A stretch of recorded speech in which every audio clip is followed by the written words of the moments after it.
Que diz o seguinte, não sei se você já ouviu: macaco velho, quando não alcança a banana, diz que ela está estragada.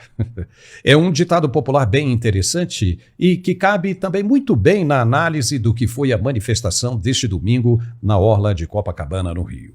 A Polícia Militar disse que foram mais de 400 mil pessoas que lotaram o local vestidas de verde e amarelo em resposta ao comunicado do ex-presidente para uma pauta digna de atenção em todo o país: a anistia dos já condenados a 17 anos de prisão sem nenhuma ficha criminal antecedente. Pessoas comuns que apenas expressaram o seu direito de cidadania ao reclamar de um contexto político que não cabia mais em suas necessidades e desejos.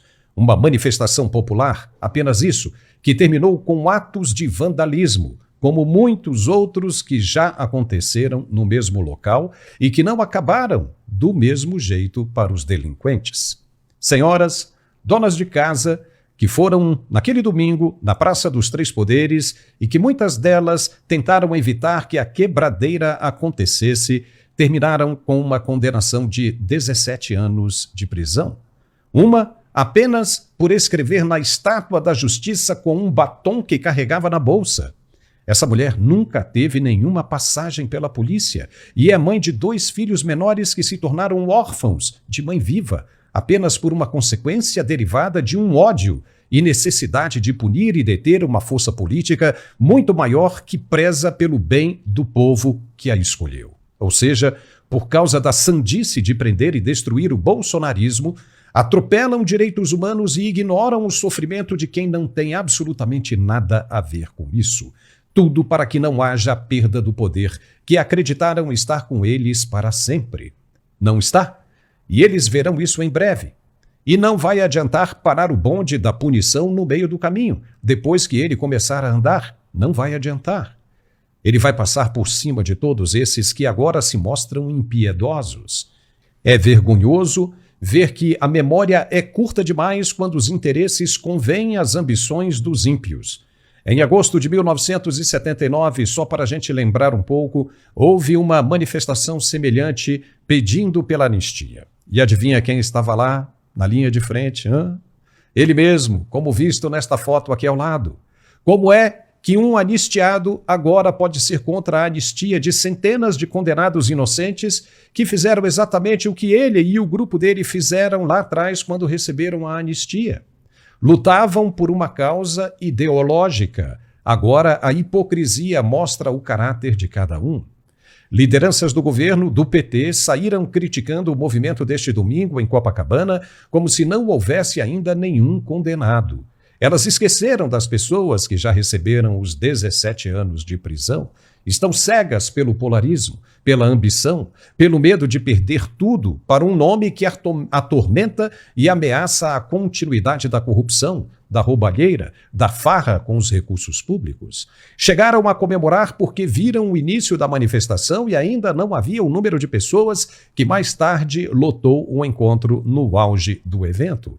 Mostraram fotos que não correspondiam à verdade e falaram um monte de mentiras e desinformação com o intuito de diminuir o evento, já que o presidente do partido deles não consegue encher 1 metro quadrado sequer de seguidores. 1 metro quadrado, nem mesmo no curral eleitoral norte e nordeste.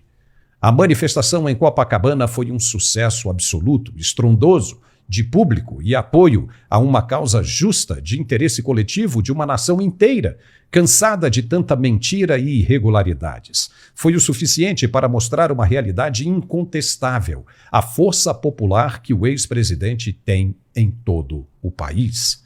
Nem mesmo com as determinações do crime organizado para que ninguém descesse à praia para se manifestar em chamado de Bolsonaro, fez com que o movimento fracassasse. Ainda assim, milhares de pessoas compareceram. A esquerda ficou indignada, se doendo e corroendo o resto de unha que ainda tem nos pés e nas mãos. Ficaram com muita raiva, porque a evidência de que o nome de Bolsonaro é muito, mas muito mais forte do que o nome de Lula. E isso ficou latente. Depois do que vimos, como acreditar nas empresas de pesquisa de opinião que mostram Lula sempre na frente de Bolsonaro ou o ex-presidente vencendo Lula dentro da margem de erro? Como acreditar nisso?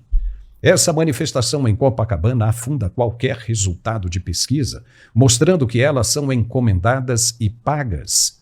Se Lula tem algo parecido como Bolsonaro, por que ele não enche 1 metro quadrado de apoiadores e Bolsonaro lota a orla inteira?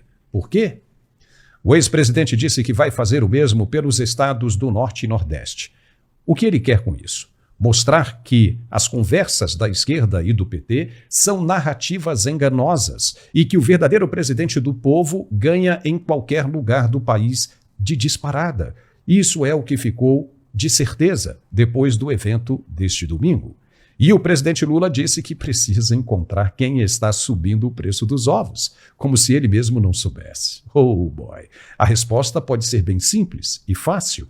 Seriam, por acaso, os bilionários irmãos Batista, que entraram no negócio do ovo comprando tudo e vendendo para o exterior, deixando o mercado interno desabastecido, exatamente como estão fazendo com a carne?